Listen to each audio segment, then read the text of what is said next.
लड़कियां बोली चले जाओ, अभी भी कुछ नहीं बिगड़ा। दादा ध्यान रखना।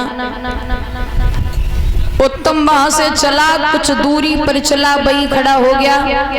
लड़कियां बोली तुम गए नहीं, मुझे लग रहा है कि पिताजी को बुलाना ही पड़ेगा। तो उत्तम बोला मेरी बात तो सुनो। क्या? और खड़े दीवार तले हम तेरा क्या लेते हैं,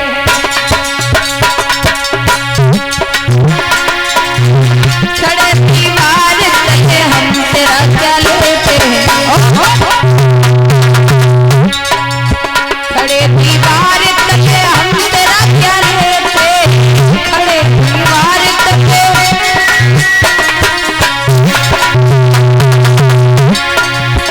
देख लेते हैं दिलैया बुला लेते, देख लेते हैं दिलैया बुला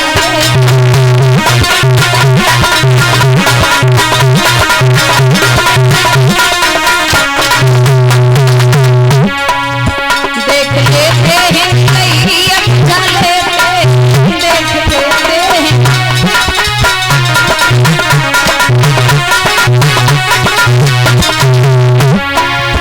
खड़े दीवार तले हम तेरा क्या लेते हैं, खड़े दीवार तले हम तेरा क्या लेते हैं।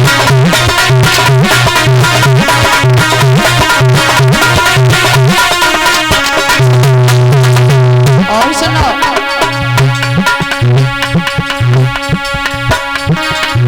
वैसे मेरी उनसे बात होती है,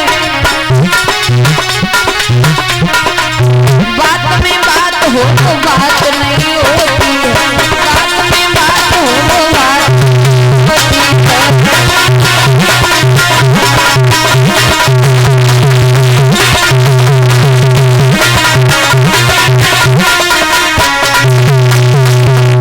ध्यान रखना भैया, उत्तम नहीं माना।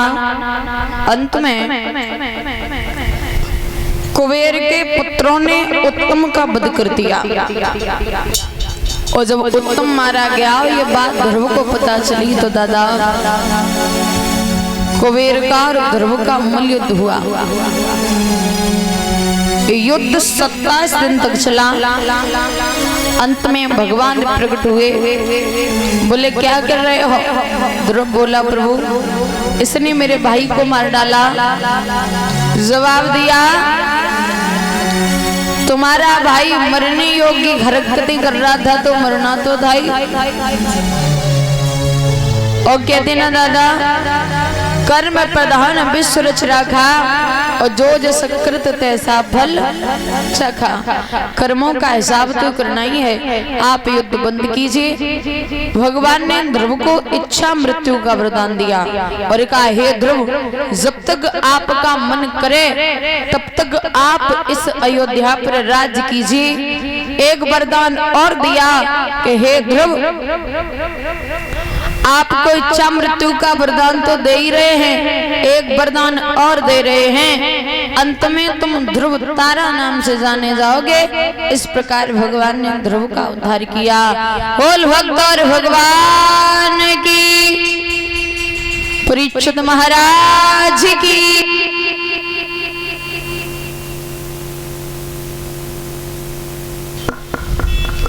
दादा श्री सुखदेव जी कहते हैं कि हे राजा परीक्षित, अब चर्चा आती है अजामिल चरित्र की।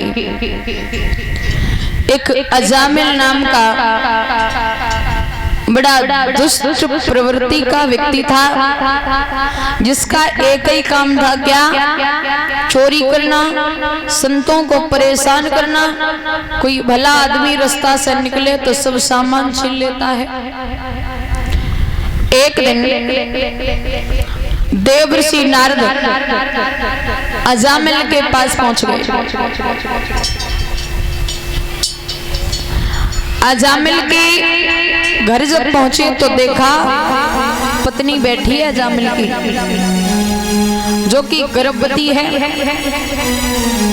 पत्नी कहती है बाबा तुम्हारे बहुत अच्छे भाग्य हैं जो तुम जो समय पे आए हो।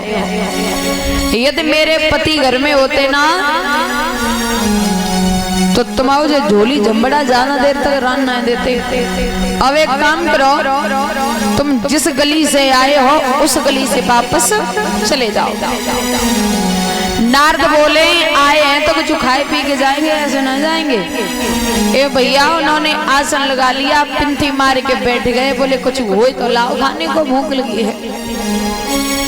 पत्नी बड़ी दयावान थी, भोजन कराया। बोले बाबा जल्दी जल्दी भोजन कर लो, जल्दी से ही निकल जाओ, मेरे पति बड़े दुष्ट हैं। भोजन करके नारद जब खड़े हुए तो बोले भोजन तो हो गया, दक्षिणा कौन देगा? इतनी बात कह ही रहे थे तब तक अजामिल आ गया। और जब नारद जी को घर में देखा तो मानो शरीर में सब खून भर गया। बोले इतनी तुम्हारी औकात जो हवाए घर में बैठे हो? अरे तुम तो भोजन भी कर चुके। नारद जी बोले हम तो तुम्हारा ही इंतजार कर रहे थे, भोजन तो हो गया, दक्षिणा बाकी है। अजामिल बोला हम दूसरों के घर से दक्षिणा लेते और तुम हवाई घर चले आए दक्षिणा लेने को। पत्नी बोली महाराज कोई बात ना है, संत हैं। बोले काहे का संत हैं? घर में से लाठी निकाली और जैसी मारने को चले पत्नी ने पाइप पकड़े। बोले रुक जाओ, थोड़ो तो पुण्य कमा ले। नारद जी बोले चाहे मैं मर जाऊं बिना दक्षिणा लिए वापस नहीं जाऊंगा। अजामिल बोला मेरे पास कुछ नहीं है, यहाँ खुद चोरी चपाटी करके खाते हैं, यहाँ क्या रखा है? बोले हमें पैसा नहीं चाहिए, तो हमें बस इतनी दक्षिणा चाहिए जो आपकी पत्नी के गर्भ से पुत्र या पुत्री पैदा हो तो उसका नाम आप नारायण रखना, बस यही दक्षिणा चाहिए। अजामिल बोला पत्नी मेरी, संतान मेरी, मैं चाहे कोई भी नाम रखूं। पत्नी बोली कोई बात नहीं महाराज कह रहे हैं तो इतनी बात मान लो, क्या दिक्कत है? बोले ठीक है। अब तो दादा घर में एक सुंदर सा पुत्र पैदा हुआ, नाम नारायण रखा। अब तो कहानी यहाँ तक बनी, अजामिल खाना खाता है तो भी नारायण को बुलाता है, भोजन पानी करता है तो भी नारायण को बुलाता है, सोता है तो भी नारायण को बुलाता है, जागता है तो भी नारायण का नाम लेता है। बुढ़ापा जब आ गया, शरीर जर्जर हो गया, यमराज के दूत लेने को आ गए।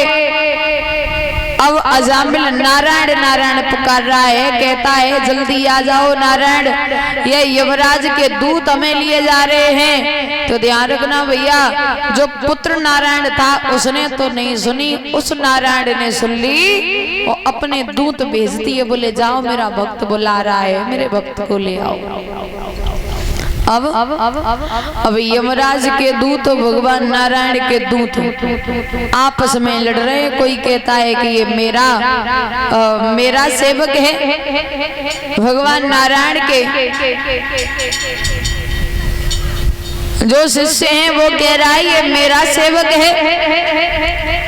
अब भैया मुकदमा ब्रह्मा जी के पास पहुंचा। बोले आप ही फैसला करो ये किसका भोजन है। दादा यमराज के दूत कह रहे हैं ये बहुत पापी आदमी है, जाने का को चैन से ना जीने दो। सब संत सब ग्रस्त जैसे दुखी है गए, इसने बहुत पाप किए हैं। भगवान नारायण के दूत कह रहे हैं पाप कितने भी किए हों, जितने पाप करे हैं उतना ही नारायण का नाम लिया है। बोले इसने प्रभु नारायण का नाम नहीं लिया, इसने अपने पुत्र नारायण का नाम लिया। जवाब दिया कुछ भी हो नाम तो नारायण का ही लिया है। इस प्रकार उस नीच अजामिल का उद्धार किया। एक बहुत अच्छी बात याद आती है, एक अजामिल जैसा ही और व्यक्ति था जो दिन रात चोरी करता। एक दिन संत पहुंच गए, बाबा जी को सब सामान ले लो। बाबा जी बोले सुनो बेटा, जो ये तुम पाप कर रहे हो, ये कमाई जो कर रहे हो, इसका भागीदार कौन कौन है? बोले कमाते जरूर हैं, खाता पूरा खानदान है, तो भागीदार भी पूरा खानदान होगा। बोले ये काम क्यों नहीं छोड़ देते? बोले यदि ये काम छोड़ दिया तो मेरा घर मर जाएगा, क्या खाएंगे? मेरी माँ, मेरी पत्नी, मेरा भाई, भाई की पत्नी, मेरे बच्चे हमें बड़ा प्रेम करते हैं। वो संत बोले तुम्हें प्रेम नहीं करते हैं, तुम्हारी कमाई से प्रेम करते हैं। बोले ऐसो तो कुछ ना है। बोले ऐसो ही है। एक काम करो, आज अंजवाइश कर लो। आप जब घर जाओ तो खाए पी के चारपाई पे लेटो, तो कुछ समय के लिए सांस साध जाइयो, आगे की कहानी हमने जानी। वो व्यक्ति कहने लगा हाँ मरवावे को डोल रहे हो, हम सांस साध जावे, घर वाले मरो समझे, ठटरी पे कस के मरघट में होरी सी फूंक देवे। ओ बाबा पागलों जैसी बातें नहीं करो। वो संत कहने लगे लाला मैं भगवान की सौगंध खा रहा हूँ, मैं तुम्हें मरने नहीं दूंगा। उस चोर के दिमाग में बात आई, रोज चोरी करते हैं, आज समझोगे झुट्टी कर ले। सो भैया घर पहुंचे, पत्नी ने बड़ा प्रेम किया, माँ ने बड़ा सम्मान किया, भोजन करा के शाम को जब चारपाई पे लेटे तो भैया वो चोर सांस साध गया। पत्नी आई, आवाज लगाई, ना जागे। मैया आ गई, मैया ने भी बुलाया, ना जागे। पिताजी, माताजी, पत्नी, बच्चे, भाई सब आवाज लगाए रे बे ना जागे। ए भैया घर में रोना चालू हो गया। गांव के लोग इकट्ठे हो गए, रिश्तेदार भी आ गए, बोले भलाने चले गए।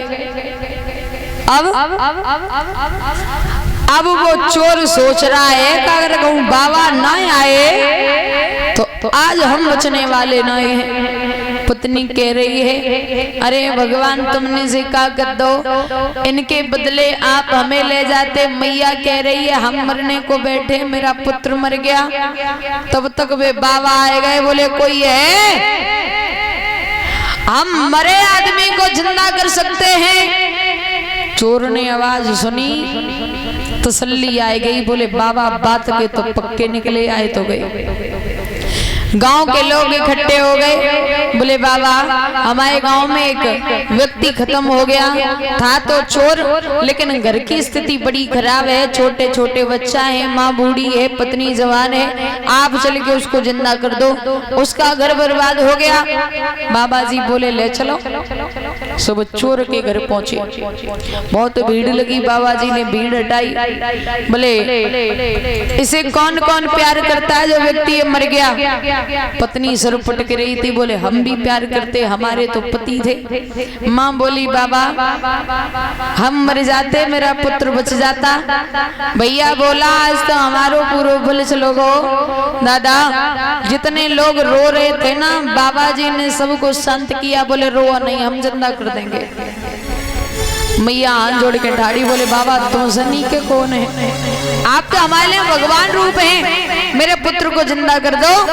बोले काम करो, एक गिलास दूध मंगाओ। दूध आ गया, बाबा जी ने झोली में से थोड़ी राख निकाली, वो गिलास में डाली, बोले ले जो भी इस व्यक्ति को प्यार कर रहा है वो ये गिलास का दूध पी ले, और ये गिलास का दूध पी के वो मर जाएगा, उसके बलदे ये व्यक्ति जिंदा हो जाएगा। अब सबसे पहले गिलास पहुंचा धर्म पत्नी के पास, अर्धांगिनी के पास गिलास पहुंचा, बोले पी लो, तुम्हारे पति थे। पत्नी पीछे को हट रही, बोले बाबा कैसी बातें कर रहे हो? अब जे मर गए तो इन्हें मर जान दो, और हम मर गए तो बच्चन को का है, और हम मरे तो मुझे जिंदा है तो क्या मतलब हुए? हम नैया पार कर देंगे। माँ के पास गिलास पहुंचा, बोले तुम पी लो, तुम तो बुढ़ापो में हो, मरे हुए कोई बैठी हो, मरना तो है। डोकरी बोली हाय बाबा अगर हमने जो दूध पी लो तो हमारे डोकर को क्या होया, औलाद रोटी ना देने की। पिताजी से कहा तुम पी ले, तुम्हारा तो पुत्र था, पुत्र मर रहा, तुम जिंदा बैठे हो, पी लो। पिताजी कहने लगे अगर हम मर गए ना तो हमारी डुकरिया की खुआरी है जावेगी। बाबा कैसी बातें कर रहे हो? भाई के पास गिलास पहुंचा, बोले तुम पी लो, तुम्हारा तो भाई था, घर का सब खर्चा चलाता था। भैया बोले बाबा हम पी तो लेते, लेकिन बात ऐसी है ना, हमारे छोटे छोटे बच्चा वो किनके मुंह की तरफ देखेंगे। अब रहने दो, जिसका समय आ गया उसे तो जाना ही है। भैया बेहू पीछे हट गए। गिलास पहुंचा भैया की पत्नी के पास, बोले पी ले हो, तुम्हारे तो देवर थे। भाई की पत्नी बोली दूध पिए सो जा को साथ हाथ को मरेगा हो, हवाओ तो जिंदा ठाड़ो, हम काय को पिए। बाबा जी बोले तो कहा हम ही पी ले। लोग कहने लगे अरे बाबा तुमसे बढ़िया संत कौन होंगे, और तुम्हारा है वो ना आगे ना कोई पीछे। क्षमा करना, हम आप लोगों की नहीं कह रहे, कावत कह रहे हैं। हाँ बोले आप पी लीजिए, तो ध्यान रखना वो संत कह रहे हैं उठ जाओ, क्या देख रहे हो। देखो इस संसार में कोई किसी का नहीं है। और एक बात ध्यान रखना भैया, कऊ दिन जिंदगी धोखा दे जाएगी, कछु करी ले वजन होना रे को। कऊ दिन जिंदगी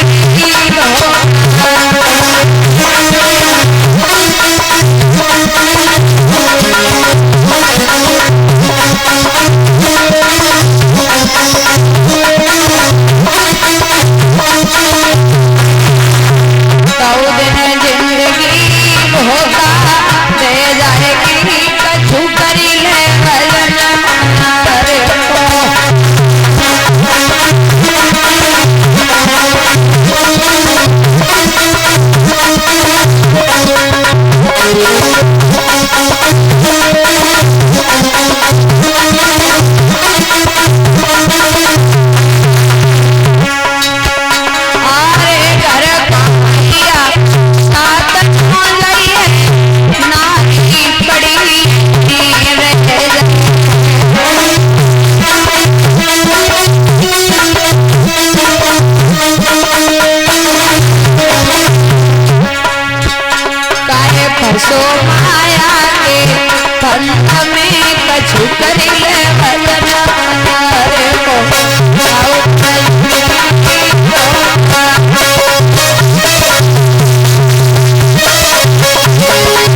जिंदगी धोखा दे जाएगी, कचुक कर ले भजन ओना हरि को। बोल भक्त और भगवान की।